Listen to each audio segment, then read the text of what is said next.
આપણે સંપૂર્ણ સોલ્યુશન જોવાના છીએ તો આ વિડીયોને અંત સુધી જોતા રહેજો, તમને દરેક પ્રશ્નોના જવાબ મળી જશે।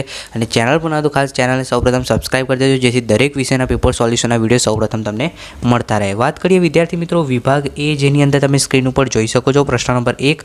પહેલું એમ પ્રશ્ન કીધું છે કે બહુપદી p of x માટે y = p of x નો આલેખ તમને આકૃતિ આપી છે, તો p of x ના શૂન્યની સંખ્યા શોધવાની છે। તો શૂન્ય કેવી રીતે ખબર પડે? તો x અક્ષ ઉપર જેટલા અડેલા હોય ને એટલા શૂન્યો હોય, તો તમે આકૃતિ જોઈ શકો છો। એક આ ભાગ જે છે એટલે એક શૂન્ય અને અહીંયા બીજી બાજુ બી અડેલો છે, x અક્ષને અડેલો હોવો જોઈએ એટલે બે શૂન્યો થશે। તો અહીંયા જવાબ શું આવશે? p of x ના શૂન્યની સંખ્યા કેટલી થશે? તો 2। ક્લિયર? આકૃતિ પરથી ખબર પડી જોઈએ। દાખલા તરીકે આમ આકૃતિ આપે તો આ એક શૂન્ય કહેવાય, બરાબર છે। એવી રીતે અહીંયા જુઓ, આ એક છે અને 2 છે એટલે બે શૂન્યો આવશે। ચલો આગળ જોઈએ વિદ્યાર્થી મિત્રો પ્રશ્ન નંબર 2। નીચેનામાંથી દ્વિચલ સમીકરણ 5x + 3y = 5 નો એક ઉકેલ શોધવાનો છે। તો ઉકેલ કેવી રીતે ખબર પડે? તો x અને y ની જગ્યાએ એકવાર આ કિંમત મૂકો, આ મૂકો, આ મૂકો, જો જવાબ બરાબર 5 થાય તો એ આપણો ઉકેલ કહેવાય। તો પહેલું આપણે જોઈએ x = 1 લઈએ અને y = 0, તો 5 x ની જગ્યાએ 1 લઈએ પ્લસ y ની જગ્યાએ 0 = 5, તો આ તો 0 થઈ જશે। 5 × 5 5 = 5 એટલે આવી ગયો આપણો જવાબ। એટલે આપણને ખબર પડી ગયો આપણો જવાબ શું આવે? Option A. ક્લિયર? આજે ગમે તે રકમ બદલીને પૂછે પણ આ રીતે રીત કરવાની। એ જોઈએ વિદ્યાર્થી મિત્રો આગળ પ્રશ્ન નંબર 3। સમાંતર શ્રેણી આપી છે જેની અંદર સામાન્ય તફાવત d શોધવાનો છે। તો d બરાબર શું થશે? 3/2 - 1/2 -1 - 3/2। આનું સાદુરૂપ આપો એટલે જવાબ શું આવે? -2/2। 2 ને 2 વડે ભાગો એટલે જવાબ શું આવે? 1, અને આગળ માઇનસની નિશાન એટલે જવાબ આવશે -1। ક્લિયર? ચલો આગળ પ્રશ્ન નંબર 4 છે જેની અંદર બિંદુ 4 - 3 નું x અક્ષથી લંબાઈ। હવે આવું આપ્યું ને એટલે તમારે સમજવાનું કે આ પહેલી સંખ્યા હોય x હોય, બીજી હોય y હોય। એટલે x અક્ષથી કીધું છે એટલે પહેલી શું આવશે? 4, y થી કીધું હોત તો -3 આવત, એટલે આમાં જવાબ શું આવશે? x અક્ષથી લંબાંતર એટલે 4। હવે આગળ જોઈએ વિભાગ બી, જેની અંદર 2 ગુણના 4 પ્રશ્નો છે એટલે ટોટલ 8 માર્ક્સનો આ પ્રશ્ન છે। વિભાગ બી સેક્શન જે છે એ પહેલો પ્રશ્ન તમે સ્ક્રીન પર જોઈ શકો છો। બહુપદી x² - 3 ના શૂન્યો શોધો, તેના શૂન્યો અને સહગુણક વચ્ચેનો સંબંધ ચકાસવાનો છે। સૌપ્રથમ આપણે શું કરીશું વિદ્યાર્થી મિત્રો? તો શૂન્યનો સરવાળો કરીશું, બરાબર છે। તો +3 અને -3 = 0 થશે, એટલે x નો સહગુણક અને x² નો સહગુણક થશે।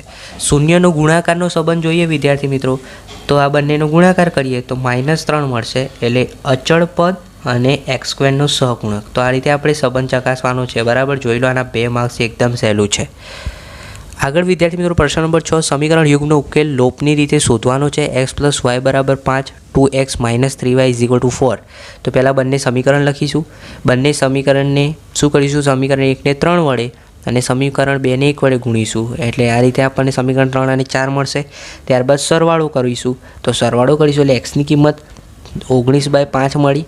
એ જ રીતે y ની કિંમત શોધીએ તો 6/5 મળી, એટલે આપણો x બરાબર ઉકેલ કેટલો મળ્યો? 19/5, અને y નો ઉકેલ કેટલો મળ્યો? 6/5।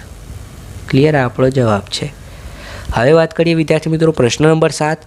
આપેલ સમાંતર શ્રેણીનો સરવાળો શોધવાનો છે। તો સૌપ્રથમ અહીંયા આપણે a = 34 થશે, માટે d = -2, બરાબર। બંનેનો તફાવત તફાવત જે છે -2 છે। અંતિમ પદ જે છે +10 છે। હવે આપણે આ સૂત્ર છે એ વાપરીશું, કિંમતો મૂકશો, જવાબ આવશે 286। માંગેલ સરવાળો કેટલો આવશે? 286।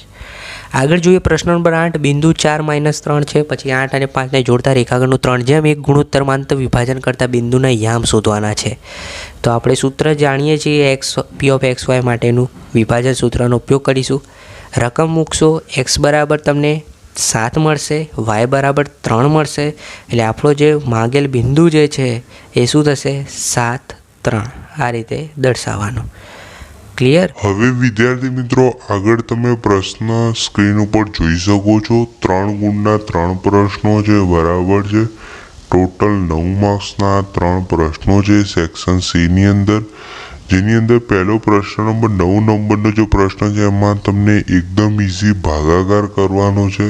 પહેલાં તો આ જે છે ખાસ સમજો। 3x³ + x² + 2x + 5 ને 1 + 2x પ્લસ એક્સ સ્ક્વેર વડે ભાગાકાર કરવાનો છે, બરાબર છે. તો અહીંયા આપણે આ કિંમત લખીશું અને આના વડે ભાગાકાર કરીશું એટલે આપણને આનો આન્સર જે છે મળી જશે.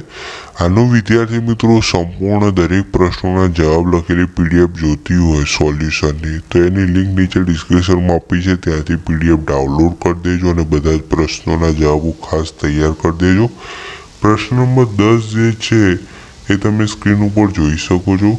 ટીવી સેટના ઉત્પાદકો ત્રીજા વર્ષે 600 ટીવી, 7મા વર્ષે 700 ટીવી તેમ માને દરેક વર્ષે આ રીતે ઉત્પાદન જે છે એ વધતું હોય તો પ્રથમ વર્ષનું ઉત્પાદન, 10મા વર્ષનું ઉત્પાદન અને પ્રથમ 7 વર્ષમાં કુલ ઉત્પાદિત ટીવીની સંખ્યા શોધો. તો આના જવાબો લખેલી પીડીએફ જે છે એની લિંક નીચે ડિસ્ક્રિપ્શનમાં આપી છે, ત્યાંથી જોઈ લેજો અને પીડીએફ ડાઉનલોડ કરીને દરેક પ્રશ્નોના સોલ્યુશન જે છે આપેલા છે ખાસ સમજી લેજો.